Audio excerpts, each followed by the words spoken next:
دا ټوله میاشت مبارکه ده. دا باقی چې کومې ورځې دي دام د عبادت ورځې دي او بیا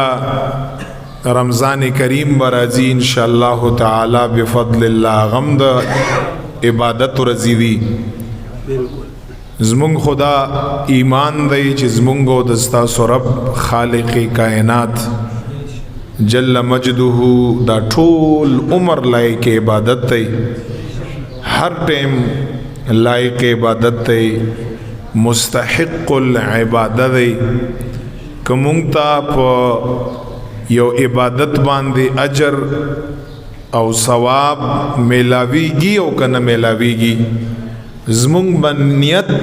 په عباداتو کې د اجر او د ثواب نی.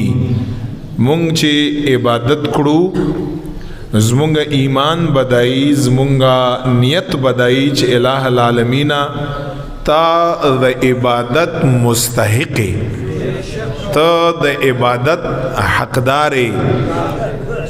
که په دې باندې مونږ له اجر او ثواب راکړي یو کنه راکړي. څنګه چې د علی کرم الله وجهه الکریم دغه قول دی، هغه مبارک و فرمایل چې کزه مثال کې طور به زبو وایم ځکه چې هغه خو امام الاولیاء دی او الہ العالمین او د حضور علیہ السلام مبارک په امت کې الله تعالی د جنتیانو سردار ګرځولای دی. امام علی مولا علی المرتضی رضی اللہ عنہ هغه فرمایل چې کما تا پته وم لګي چې زه به جهنم لزم یا زه د جهنم مستحق ما، کما ته دا پته وم لګي زه به بیام د الہ العالمین عبادت کړم، ځکه زه عبادت د جنت د حصول یا د جهنم د یری د وجه نه کړم، زه عبادت دی د وجه نه کړم چې رب د عبادت حقدار او مستحق دی. ځکه اغوی لوی خلقو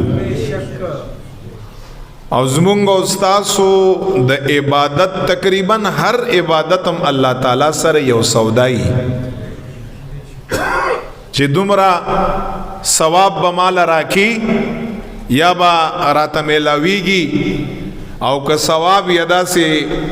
یو انسان عام غوندې بیان کنو بیا مونږ داسې پکې توجه مو پکې نه، او چې ثواب یې لږ داسې ناشنا غوندې ثواب بیان شي نو بیا هم پکې توجه ډېرې. نو دا خو ته د ځان د ګټې دپاره دا عبادت کړې نه، مونږ او تاسو په نیز باندې وړوکی او غټ عبادت نشته، بس دا ټول چې څومره دي دا ټول د الہ العالمین عبادتونه دي او د دغې عبادتونو الہ العالمین مستحق دی. مونږ به په عمدي نیت باندې عبادت کوو چې رب ته حقدار یې. نو دا باقی ورځم دا داسې ورځې نه دي چې په دې کې یو انسان به عبادت نه کا،